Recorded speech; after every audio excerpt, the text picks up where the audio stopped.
자, 133쪽 보도록 할게요. 지난 시간에 이승만의 이제 도전과 응전이라는 그 주제로 이제 강의를 일부분 했습니다. 그런데 우리 역사에서 특히 현대사에서 여러 인물이 있지만 그 중에서도 가장 큰 국가적 기여를 한 사람이 이승만입니다. 그런데 소위 보수 세력과 이제 진보 세력이 보는 이승만에 대한 평가는 각각 달라요. 다시 말해서 보수 세력 쪽에서는 뭐 아주 영웅시하지만 소위 진보 세력 쪽에서는 어, 일제 시대 그 일본 앞잡이들 친일 세력이죠. 그런 친일 세력을 제거하지 못한 그런 이제 쪽에서는 상당히 이제 부정적으로 보죠. 따라서 평가가 상당히 그 사람에 따라 이제 달라진다, 다르다, 뭐 그렇게 말을 할 수가 있겠네요. 우리가 이승만을 평가할 때 소위 어느 한쪽을 선택해야 돼요. 상황에 따라서 보수 쪽을 지지한다. 상황에 따라서 진보 쪽을 지지한다든가 어, 해서는 안 되겠죠. 그래서 어느 한쪽 보수면 보수, 진보면 진보 쪽에 서서 이승만의 이제 공과를 평가해야 된다. 그리고 또 하나 이제 이번 강의에서 새롭게 알 수 있겠지만 이승만은 소위 그 반공이라는 데 너무 치중해 있다. 쉽게 말하면 뭐 때려잡자 공산당이죠. 구체적으로 보면 당시 시대의 흐름이 소위 그 좌파 쪽 흐름이에요. 그러니까 어, 우리나라 우파가 우세한 우리나라에서는 이제 빨갱이로 그렇게 치부를 하지만 어, 소위 그 빨갱이는 북한에서 파견한 빨갱이가 아니고 그 분배에서 불만이 많은 하층민들의 어떤 뭐 욕구라고 그럴까요? 요구라고 그럴까요? 뭐 그런 것을 겉으로 드러낸 바 그런 것을 지나치게 탄압을 했다. 아, 그래서 소위 그 상류층보다는 이제 하류 최하 바닥 소위 민심이 뭔가 변화를 요구하고 그래 이제 세력화할 때 그것을 빨갱이라고 해서 어, 사람을 이제 도륙하는 그런 문제에 너무 치중했다. 그것이 이승만 정권의 가오가 아닌가 그렇게 생각을 합니다. 그러면 이승만은 왜 그렇게 빨갱이를 소탕하는데 온 나라의 힘을 거기에 기울였느냐? 그것은 곧 미국이 그것을 희망했기 때문이다. 어, 그렇게 볼 수가 있어요. 따라서 미국이란 나라는 우리한테 경우에 따라서는 상당히 우호적이지만 또 또 그들한테 거슬리는 도전적인 그런 정책 그런 사람에 대해서는 가차없이 죽이는 쪽을 선택했다. 그래서 소위 이승만 시대에 빨치산이나 뭐 빨갱이로 몰린 그런 사람들은 상당 부분이 피해자가 아닌가. 오늘날 전두환 대통령이 강주 항쟁을 이유로 강주 사람들을 학살을 했죠.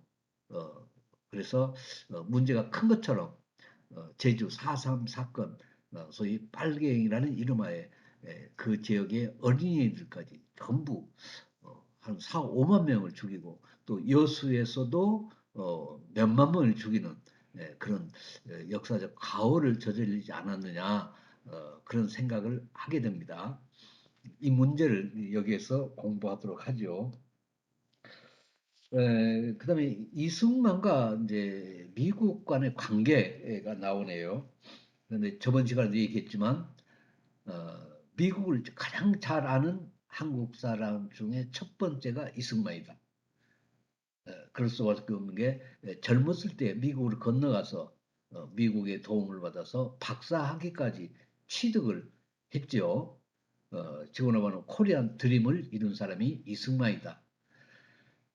따라서 미국의 입장에서는 이승만이 가장 이제 거북스러운 존재다.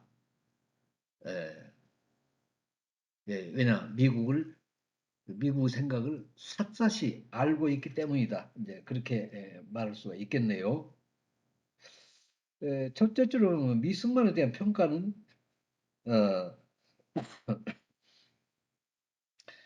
어, 세 가지로 다른 평가가 나온다. 예, 예, 남한의 단독 정부를 이렇게 건국한 것은 그야말로 뛰어난 그런 해안에서 이루어졌다. 만약 이승만이 없었더라면 남한의 단독 정부가 과연 존재했을까? 그래서 북한의 김일성 정권한테 남한까지 내줬을 것이다. 뭐 이런 가정이죠. 가정에서 볼 때 그렇게 생각할 수 있고 그런데 이승만 후반기에 가서 부정선거를 하면서 뭐 독재를 했다라는 것이죠. 그다음에 친일파 기용에 따른 미국의 앞잡이다였다.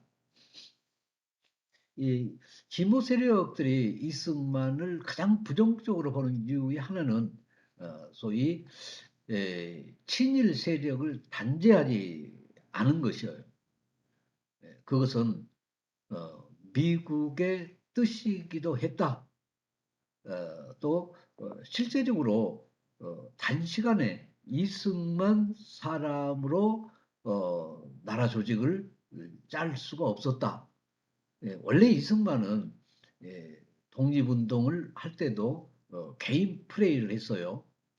소위 상해 임시정부가 있고 상해 임시정부의 초대 대통령이기도 하지만 항시 한 발은 미국에 걸치고 한 발은 상해에다 걸치고 어, 소위 서로 통합이 되지 자기 마음대로 그렇게 독립운동 세력들을 움직일 수 없을 때는 그냥 하시라도 상해 임시정부를 버리고 미국으로 돌아간다는 뭐 그런 어떤 현상을 우리는 볼 수가 있지요.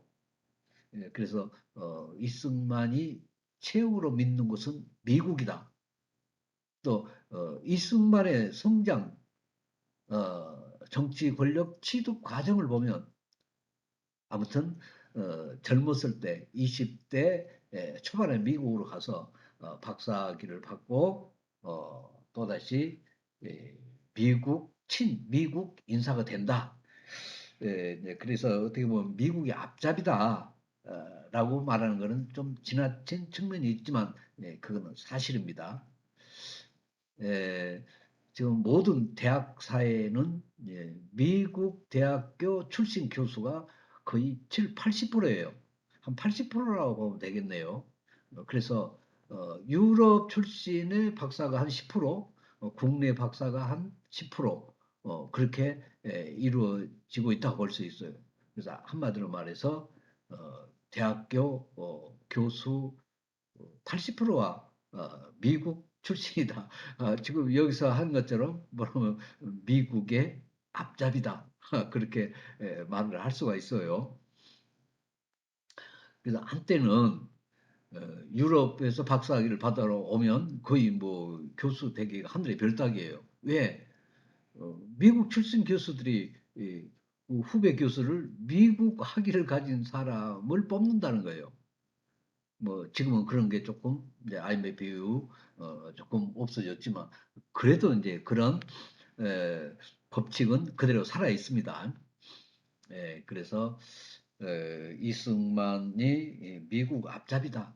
쉽게 말해서 친일 세력을 그대로 기용한 것은 미국이 했던 시스템 그대로 가져왔기 때문이다. 그거죠. 지금도 이제 우리 정권 교체라는 게 있어요. 민주당과 뭐 한나라 국민의힘 이렇게 우리는 두 개의 큰 정당이 서로 교체를 하잖아요. 일단 교체를 하면 그 이전의 대통령 시스템을 완전히 뒤엎어요. 어, 근데 반해서 같은 민주당에서도 지금 이재명 후보가 어때요? 문재인 정권 하고 차별화를 시도한다. 어떻게 보면 문재인 정권이 이루어간 성과가 상당히 많습니다. 사람이 순해서 그렇지 기존에 하지 못했던 그런 굵직굵직한 일을 많이 해냈어요.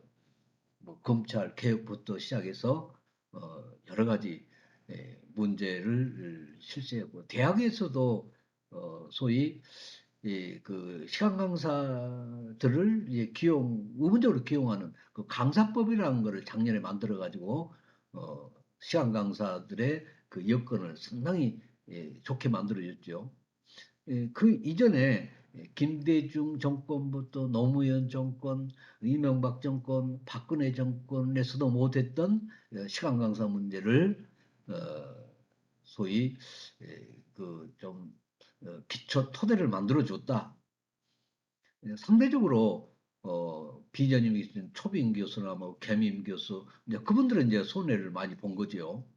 전임 교수의 시간을 떼서 시간 강사해 준 것이 아니고 소위 초빙 교수나 겸임 교수들 시간을 떼서 시간 강사한테 할애하는 어떻든 그런 구조적인 문제는 있지만 이제 강사법을 일단락게 했다라는 거죠. 그래서 에, 이재명 정권이 소위 같은 문재인 민주당 정권을 부정해야만이 대통령에 당선될 정도로 이제 분위기가 그 이전의 정권을 부정한다라는 거죠. 근데 이승만은 철저하게 미국 신탁 통치 3년의 그 시스템을 뭐 그대로 그냥 받아들이는 거죠. 그래서 미국의 앞잡이다라는 평가를 받는다라는 것이고 세 번째는 분단의 원조라는 어, 그런 굴레를 썼다. 뭐 이 문제는 이제 논의할 문제 좀 사항이라는 거죠. 남북 분단, 분단 시대의 원조는 미국이죠. 미국과 소련이 38선을 그었기 때문이고 그 38선을 분쇄하기 위해서 백범 김구와 또 이승만 대통령 여러 독립운동가들이 수없이 북한의 김일성이와 서로 협상을 하고 얘기를 하고 이렇게 단합을 하려고 노력했지요. 그래서 흔히 지난 세월 말했지만 백범김구는 내가 38선을 베고 누워서 죽는 한이 있더라도 분단은 안 된다. 그렇게 아주 세게 나갔죠. 그 결과는 뭐냐? 미국 입장에서는 미국의 방해꾼이다. 그래가지고 제거됐죠. 암살 당했고. 이승만 역시 뭐 백범 김구처럼 그렇게 세게는 하지 않았지만 원론적으로 분단은 안 된다. 거세게 저항했어요. 그래서 이승만도 제거 하려고 이제 시도했지만 실패했고 또 이승만이 그런 걸 알고 잽싸게 이제 빠져나갔다. 그런데 이승만을 분단의 원조다라고 하는 것은 좀 지나치다라고 이제 할 수 있다는 거죠. 기본적으로 생각하면 이승만은 아무튼 국가 부재 상태다. 에, 일제 36년이라는 그런 공백을 물리적으로나 정신적으로 이것을 단시간에 이제 극복하기가 쉽지가 않아요. 한마디로 무에서 유를 창조해야 되는 그런 시기가 곧 이승만 대통령이 남한만의 단독 정부를 세운 1948년을 기간이었다. 그 한치 앞에 안 보이는 그런 상황에서 그나마 남한의 단독 정부를 세운 것, 그것은 이승만의 크나큰 업적이다. 그렇게 말을 할 수가 있다는 거죠. 그래서 이승만의 그 리더십이 아니면 과연 그게 가능했겠느냐? 그런 얘기고요. 어, 이승만은 미국의 앞잡이가 아니라 어, 나름대로 미국을 유리하게 이용하는 어, 그런 측면에서 뛰어났다. 그래서 어떻든 이승만은 이제 국부로서 영웅시하는 보수 세력이 있는 하면 진보 세력 쪽에서는 소위 과가 공보다 많다라고 소위 이제 평가를 하는데 그 문제를 생각하면서 과연 나는 어느 쪽인가 그거를 한번 살펴보도록 합시다. 이승만은 이제 도정과 설득으로 차이다. 한마디로 이승만은 거대한 미국에 도전하면서도 한편으로는 또 미국을 설득하려고 노력했다. 그렇게 봐요. 여기서 이제 도전과 설득이라는 게 어느 쪽으로 이제 치우치냐. 아무튼 어, 맹목적으로 미국한테 고개 숙이는 그런 사람이 아니다. 왜냐면 이제 도전이 50%라면 설득, 설득 역시 예, 그냥 굴복하지 않겠다, 시키는 대로 하지 않겠다. 뭐 그런 이제 어감이 많잖아요. 그래서 이승만의 정치적 역정은 한마디로 미국의 앞잡이가 또는 굴종하는 것이 아니고 홀로 서려는 또는 경우에 따라서는 미국의 힘을 이용하려는데 치중했던 사람이다라고 볼 수가 있다는 거죠. 특히 신탁동주와 이승만은 우리가 어떻게 해석을 해야 되느냐? 이승만은 신탁동주에 대해서 우리의 자주열망을 무시한 것이다. 두 번째는 신탁통치라는 것은 결과적으로 어, 우리를 신탁통치하는 결과적으로 공산화가 될 그럴 위험성이 크다고 본 거예요. 왜냐 그러면 당시 미국과 소련은 이제 38선을 만든 주역인데 미국의 누스벨트는 오히려 소련의 스탈린의 눈치를 본다는 거예요. 그래서 앞으로 세계는 소련이 주도할 것이다. 그래서 항시 스탈린 눈치를 보고 스탈린이 하자는데 그냥 동의를 해주고 그런 거예요. 그래서 이승만이 아니었으면 소위 북한이 남한을 공산화할 가능성이 컸을 것으로 본다. 뭐 그런 지금 얘기예요. 어, 세 번째는 백범 김구와 합세해서 신탁 통치를 분쇄하려는 그런 일을 많이 했다. 그래서 우리는 그냥 소위 뭐, 이승만은 이승만은 분단 원조다라고 하는 것은 지나친 그런 얘기다. 소위 진보 세력이라고 그러면 소위 사회주의와 또는 이제 뭐 당시 북한 또는 소련과 연계된 것으로 그렇게 생각합니다만은 아무튼 분단 원조는 우리가 오해다라고 말할 수 있다는 거죠.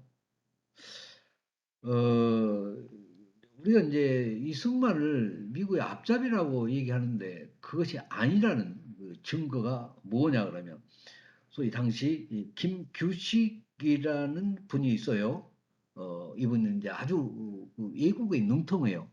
그래서 우리가 공부 파리장서 때 소위 영남학파가 긴 편지를 써서 소위 예, 김창숙이 그걸 가지고 상해에 갔더랬죠. 그래서 문제는 외국어다.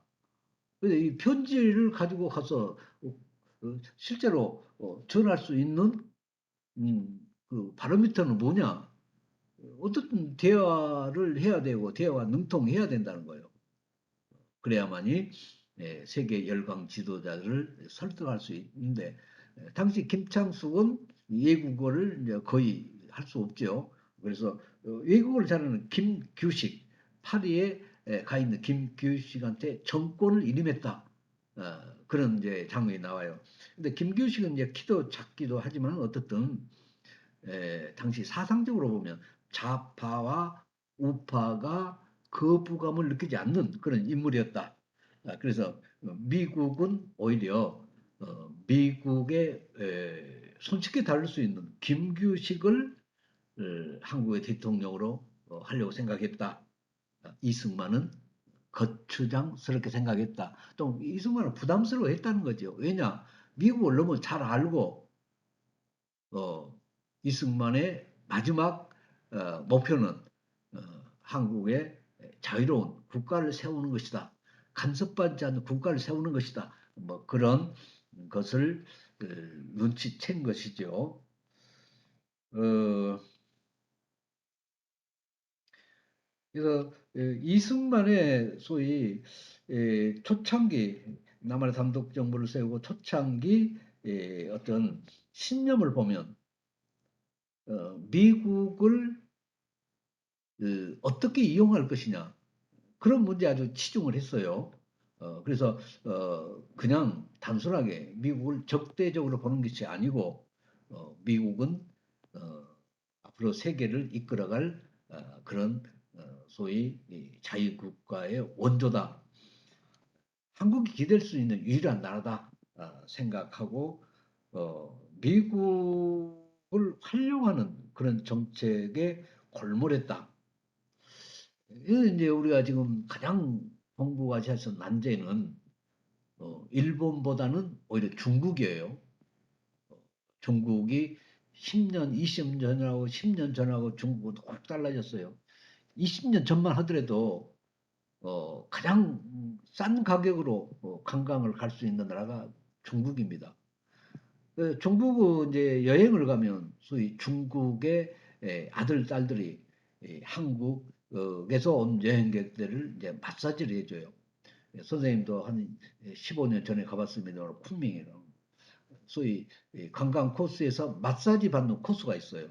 그러면 한 2시간 정도를 소위 남자들은 그 20살 전후 여자들이 와이프 부인들은 소위 20대 청년들이 한 2시간을 뭐 발 마사지부터 시작해서 온 몸을 구석구석 이렇게 마사지를 해줘요. 그래서 그 마사지라는 게 이제 노곤해지는 어떤 그 행복감을 느끼는 거죠, 육체적으로. 그래서 그때 선생님이 느낀 점은, 야, 중국이 무섭다. 어, 10년 안에 오히려 한국의 우리 아들, 딸들이 중국 여행객들을 이렇게 마사지 해주는 그런 일이 오겠구나. 그러니까 10년을 주기로 중국은 무섭게 발전하는 거예요. 그래서 뭐 지금은 이미 우리가 상당 부분 중국에 이제 예속돼 있고 의지하는 거죠. 그래서 지도자들이 이승만의 그런 통치 철학을 좀 배웠으면 쓰겠어요. 당시 그 엄혹한 시절에 미국을 어떻게 이용할 것이냐 그런 문제를 골똘하게 생각했다. 그래서 우리도 지금 영 중국이에요. 중국과 미국 사이에서 어느 쪽에 이렇게 편을 든 것이 아니고 우리 국가의 이익을 위해서는 양다리를 걸치는 거예요. 어, 양다리를 걸치고 소위 우리가 유리한 쪽으로 어? 손을 들어주는 그러한 외교 정책을 해야 된다는 거죠. 그런 것을 이미 1948년 소위 해방 직후 이승만이 미국을 상대로 그런 정책을 실시했다라는 거죠. 한마디로 미국에 대해서는 오기도 부리고 심리전도 구사한다. 6.25 전쟁이 끝나면 항공 포로 석방은 오기다. 소위 우리 어렸을 때 요구를 관철시키기 위해서 마당에 가서 그냥 큰 소리로 울면서 다리를 비비고 요즘 성인이 된 우리 대학생 여러분들도 소위 아버지와 어떤 문제를 관철시키기 위해서 어때요? 문을 걸어 잠그고 단식 투쟁을 하는 거죠. 나 저 오빠하고 그 오빠하고 결혼할 거야. 근데 집에서는 반대예요. 그 집안이 뭐 시골이고 뭐 부자가 아니다. 근데 소위 그 여학생은 그 오빠의 가정 어떤 배경을 보는 게 아니고 그 오빠의 장래를 보는 거죠. 뭐 능력이나 인간됨. 근데 부모들은 단순하게 현재를 보는 거죠. 어, 현재 너무 이제 볼 것도 없다. 경제적으로 초라하다. 그럼 어떻게 해요? 결혼을 본인이 하니까 문을 걸어 잠그고 단식 투쟁을 해야 돼요. 선생님이 이런 걸 학생들한테 가르치면 될지 모르겠네요. 어떻든 선생님을 선택한 선생님 와이프가 그랬더랬어요. 우리 집안과 그 집은 뭐 하늘과 땅이에요. 그쪽 집에서 뭐 판검사, 뭐 그런 좋은 요직, 뭐 감사원, 감사, 뭐 아주 요직에서 결혼을 하자고 그래도 선생님 와이프가 거절을 하고 아주 가난한 미래가 불투명한 이제 석사 과정을 갓 졸업한 선생님을 선택한 거예요. 그래서 처갓집에서 난리가 났죠. 그래서 홍익대학교 부총장, 현재 이사장님이 부총장한테 당시 부장검사가 직접 전화를 하고 홍대 상대 대학원장한테 또 자기 작은아버지가 직접 전화해서 이용도 가능성이 있느냐 그렇게 묻고 또 해남 경찰서장한테 또 이렇게 줄을 대 가지고 우리 아버지부터 조상에 대해서 전부 또 이렇게 정보를 또 알아간 거예요. 결론은 시집가서는 안 된다라는 거죠. 그런 말해서 선생님 와이프는 나의 재산 뭐 집안을 본 것이 아니고 나의 장래를 본 거다. 그래가지고 현재는 어, 가장 딸들 중에서도 가장 아주 훌륭한 이제 사이다라는 평가를 받고 있어요. 그때 그렇게 반대를 했는데 우리 동서들도 그래요. 아 미안하다고 그러면서 그래서 여기서 이런 얘기를 이제 하는 거는 소위 말해서 미국에 대해서 오기도 부리고 심리전도 구사했다. 어, 우리 학생들이 할 수 있는 것이 특히 이런 문제죠. 결혼 문제 또는 에,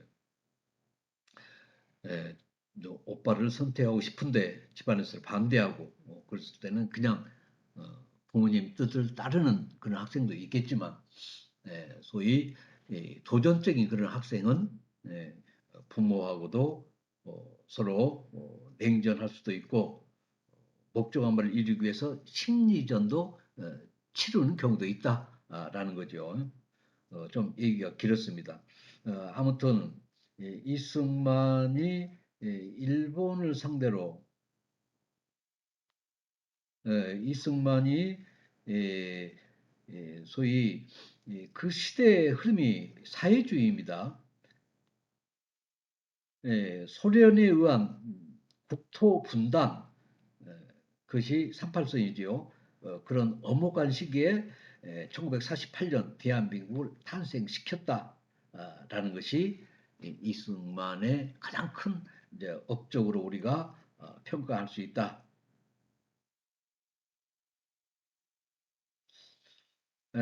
대통령 취임하기 전에는 재헌의회 의장으로서 대한민국 헌법을 제정 공포하는 데 주역을 맡았다.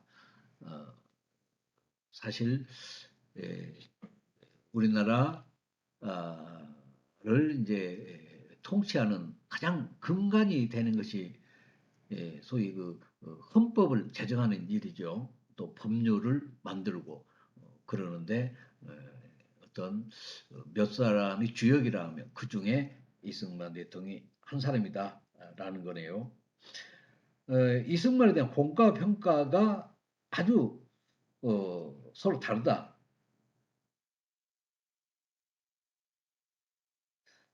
이승만을 우리가 긍정적으로 볼 수 있는 요인은 거기 나오지요. 정치 철학과 소신이다. 정치 철학과 소신. 이런 거 어디서 나오느냐? 그러면 우리나라 1호 정치학 박사죠. 그래서 자기의 그 정치 철학이 뚜렷해요. 그리고 한번 이렇게 해야 되겠다 마음 먹으면 뭐 그대로 이제 밀고 나가는 그런 뚝심도 있다. 아무튼 중요한 것은 그 정치 철학이죠. 어, 그래서 우리나라에 이제 여러 대통령이 나왔지만 소위 정치 철학이 뚜렷하다. 라고 할 수 있는 대통령은 뭐 김대중 대통령과 노무현 대통령이 아닌가. 근데 문제는 두 분 다 소위 고등학교 출신이라는 거예요.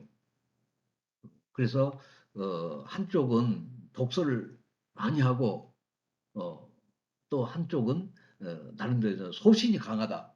김대중 대통령은 여러 이제 경험을 한 거죠. 소위 박정희 대통령의 속대 정치에 대해서 목숨을 걸고 한 거였고 뭐 그런 과정에서 뭐 불굴의 이미지를 만들었죠. 노무현 대통령은 소위 말해서 뭐 정치적 그런 탄압보다는 불의에 대한 정의 그것을 접할 때는 목숨을 걸었다. 어, 그런 이제 문제 저거 또뭐좀 어려운 사람들 편에 선 그런 경우 뭐 아무튼 노무현 전 대통령은 자기 소신 많은 가장 확실한 그런 분이다. 어쨌든 뭐 한국 대통령 되려면 스토리텔링이 있어야 된다고 그렇죠. 그래서 이재명 민주당 후보 역시 그 소위 공장을 다니면서 주경 야동했죠. 그래서 검정고시로 고등학교를 해결하고 대학교는 중앙대학교 아마 법과를 나온 것 같아요. 그래서 사법고시에 뭐 첫 번째를 패스하고 아주 이제 수재다운 면모가 있습니다만은 이제 스토리텔링이 확실하다. 그다음에 이승만 대통령의 두 번째 그 장점은 천하대세를 읽는 식견이에요. 식견. 예. 근데 20년 전만 하더라도 대학교 총장은 이제 학문이 뛰어난 분이 맡았어요. 그런데 요 근래는 식견이 뛰어난 분이 맡습니다. 왜? 소위 그 동창회나 뭐 다른데 연결해서 그 학교 발전 기금을 소위 많이 유치해야 되는 그런 이제 문제가 있어요. 그래서 발전기금 유치하는데 소위 인적 네트워크가 아주 이제 촘촘하고 또 네트워크가 넓은 그런 사람들이 대학교 총장이 적격이다. 한마디로 말하면 식견, 학문보다는 식견, 세상 돌아가는 분위기 그런 파악하는 그런 거죠. 그런 식견이 출중하다는 게 있습니다. 우리가 이제 식견이 출중하려면 직접 경험을 많이 해볼수록 식견이 늘어나요. 그런데 세상 만사를 다 경험할 수 없으니까 이제 소위 간접 경험 그것은 뭐 사람을 만나서 서로 얘기를 듣는다든지 또는 뭐 강연을 많이 듣는다든지 또는 신문을 많이 정치면을 본다든지 또는 직접 여행을 많이 한다든지 간접 경험은 이제 독서를 많이 해야 되겠죠. 아무튼 이승만은 천하 대세 시대 흐름을 정확히 찍어낸다는 거죠. 그다음에 국가 정책 우선순위를 확실히 정하는 결단력. 국가 정책의 우선순위, 순위가 있겠죠. 네, 결단력. 이를 성공적으로 집행하는 정치력. 네 가지로 요약할 수 있는데 현재까지 우리나라 대통령 중에 과연 이마만큼 네 가지 이렇게 요건을 두루 갖춘 사람이 있는가? 그 얘기예요. 이제 없다는 거죠. 그래서 소위 진보 세력이 보는 이승만에 대한 그 후계 독재 정권 또 이 임시 정부에서도 소위 개인 플레이를 한 그런 문제 몇 가지를 제외하고는 대단히 이제 훌륭한 분이다. 그렇게 얘기할 수가 있고요. 어쨌든 미국 다루기에 가장 첫 번째로 능력을 발휘한 분이 이승만이다.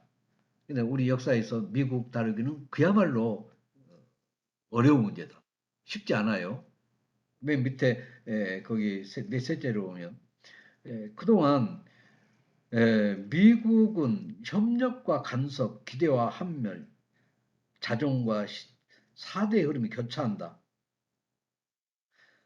산업화와 민주화를 향하는 우리에게 미국은 절친으로 친한 우방으로 또는 거만한 강대국으로 다가온다.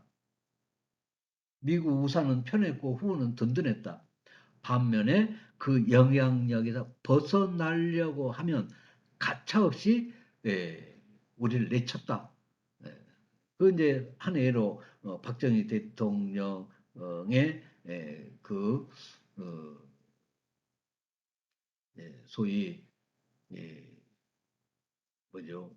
11.6 사태라고 그러죠. 궁정동에서 소위 그 김재규가 이제 박정희 대통령한테 권총을 쏴서 결국 죽게 되는데 그것도 모종의 미국의 어떤 그 압력이 있었을 것이다. 그렇게 보는 거죠. 그래서 박정희 대통령은 주한 미군 철수에 대응해서 자주국방 차원에서 핵을 개발하겠다. 그렇게 나왔어요. 어, 거기에 대한 보복이 결과적으로 그 박정희 대통령의 이제 저격 암살로 나타났다. 그런 얘기고요. 흔히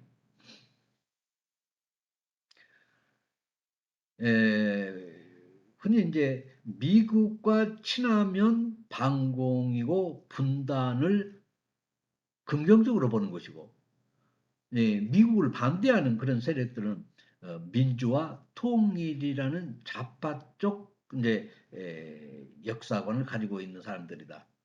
흔히 우리가 미국에 대해서 고마하고 미국을 앞세우고 미국에 맹종하는 그런 세력들은 분단을 어, 소위 인정하는 거예요.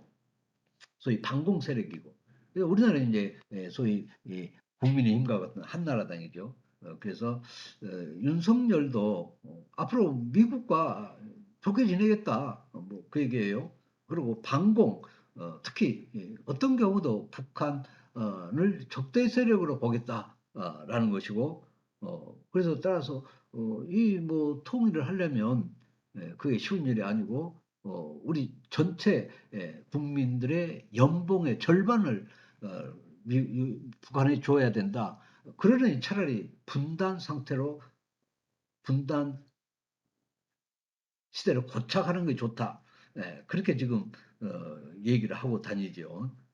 그런데 반해서 민주 한나 소위 민주당에서는 이제 어떤 경우라도 이제 통일을 해야 된다. 만약 우리가 통일을 한다면 그 시너지 효과는 엄청나다는 거죠. 그래서 일본이나 중국이 감히 통일 한국에 대해서 감나라 배나라 일체 간섭을 할 수가 없는 그런 신세계가 열릴 것이다. 라고 해서 자꾸 이제 북한하고 좋게 지내고 최소한 연방제라도 하려고들은 그렇게 노력하고 있다. 그래서 우리나라는 미국에 찬성하는 보수 세력과 미국과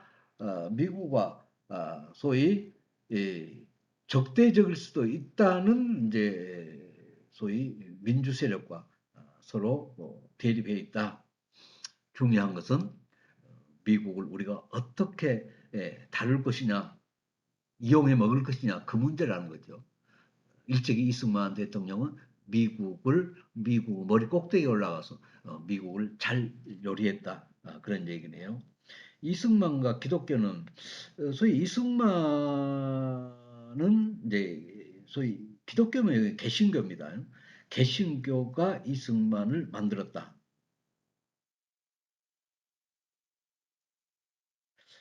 에,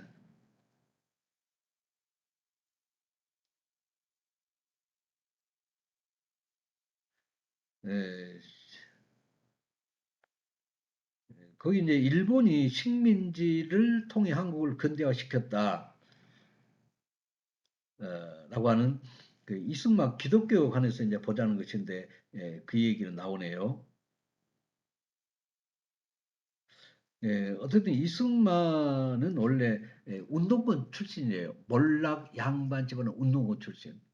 그래서 적극 국가 정책의 정책을 비판하는 그런 이제 만인회, 만민 공동회 이런 이제 그런 데모를 하다가 감옥에 갇혔고 그 감옥에 들어있는 그런 이승만을 소위 미국 개신교 선교사들이 면담을 하고 이제 이승만한테 그 기독교를 기이하게 그렇게 만든 거죠. 그래서 136쪽 보면 어쨌든 기독교에 귀의함으로써 어, 미국행이 가능했고 미국에서 어, 많은 공부를 할 수 있었다. 뭐 그런 얘기가 되겠네요. 그래서 특히 미국 개신교는 우리나라 개신교하고 약간 다른 그런 성격이에요. 특히 그 종교적 신앙 측면보다는 현실과 연계된 그런 이제 기독교다, 개신교다. 미국 개신교의 뿌리는 라이먼 에버트 목사가 당시 라이먼 에버트 목사의 영향을 받았다. 그 에버트 목사 쪽에서 선교사를 보냈는데 감옥의 죄수들한테 이제 아웃룩이라는 그런 설교 요지 조금은 뭐 그런 이제 개신교를 좀 피하라고 뭐 그런 얇은 책이겠죠. 핵심은 현실 사회를 천국으로 만들자.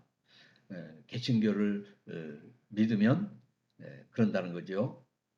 아담과 이브를 픽션으로 보는 성경에 나오는 어떻든 정통 개신교하고는 약간 다르다. 어, 왜냐하면 아담과 이브를 속으로 본다는 거죠. 어,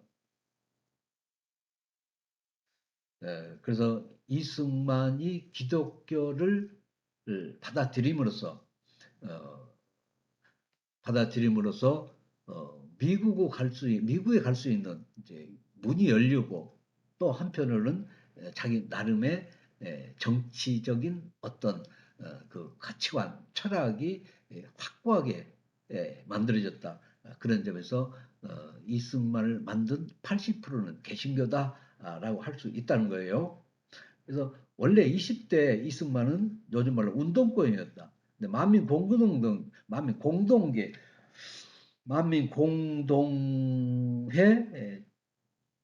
대표를 맡았다는 거예요.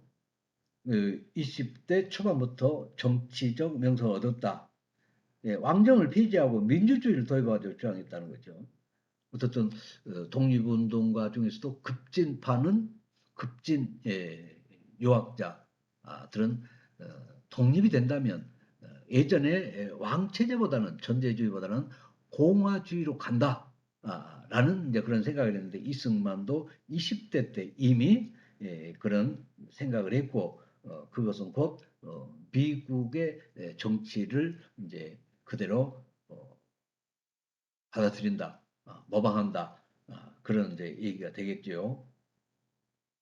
그래서 어쨌든 기독교에 들어감으로써 어, 사회제도에 몰두했던 그는 인간 정신 개조가 더 근원적이라는 거죠. 그래서 사회 제도를 개혁하면 나라가 바로 설 것이다. 근데 제도를 뭐 과거 제도 같은 게 소위 엄청 부정부패했잖아요. 그 제도를 고치는데 노력을 했는데 개신교를 신자가 되고부터는 우리가 먼저 해야 될 게 모든 국민들의 정신적 개조다. 그 문제를 생각하게 됐다는 거죠. 어, 그래서 어쨌든 이승만이 대통령이 되고 나서 모든 고위 관료들이 소위 이승만을 따라하기를 합니다. 그래서 이승만을 만나려면 교회에 가면 자연스럽게 만나요. 우리가 이명박 대통령이 소위 그 개신교 교회를 이용해서 많은 사람을 만나고 또 거기 이승만을 만나서 출세하는 사람들은 그 교회에 가서 눈도장 찍고 얘기를 하고 함으로써 뭐 장관이 되고 그런 이제 시기가 있었어요. 그것은 이승만 대통령을 거의 모방한 것이다. 그래서 당시 이승만 대통령을 만나기 위해서 개신교 교회 신자가 되고 그렇게 해서 이승만과 가까우면 드디어 장관으로 발탁되고 뭐 그런 이제 경우가 많았다. 그래서 이승만이 대통령이 되면서 개신교 상류층들이 개신교를 많이 믿게 됐다. 그렇게 볼 수가 있겠네요. 에, 이 분야는 이걸 어떠나? 이 분야는 우리나라 건국의 아버지 이승만에 대해서 그렇게 공부하는 이제 현재 장이죠. 근데 시험에는 나오지 않습니다. 시험에는 나오지 않지만 이렇게 반드시 바쁜 시간에도 일정에도 불구하고 여기를 공부하는 것은 우리가 다시 한번 이승만에 대해서 냉정한 냉정히 평가할 수 있는 그런 기초 지식을 갖자 그런 의미로 보겠습니다. 어떻든 바쁜 와중에서도 다음 시간에 나머지를 할 것인지 안 그러면 제끼고 넘어갈 것인지 그것은 나머지 일정을 보고 결정할게요. 자, 오늘은 여기서 수업 중단하겠습니다.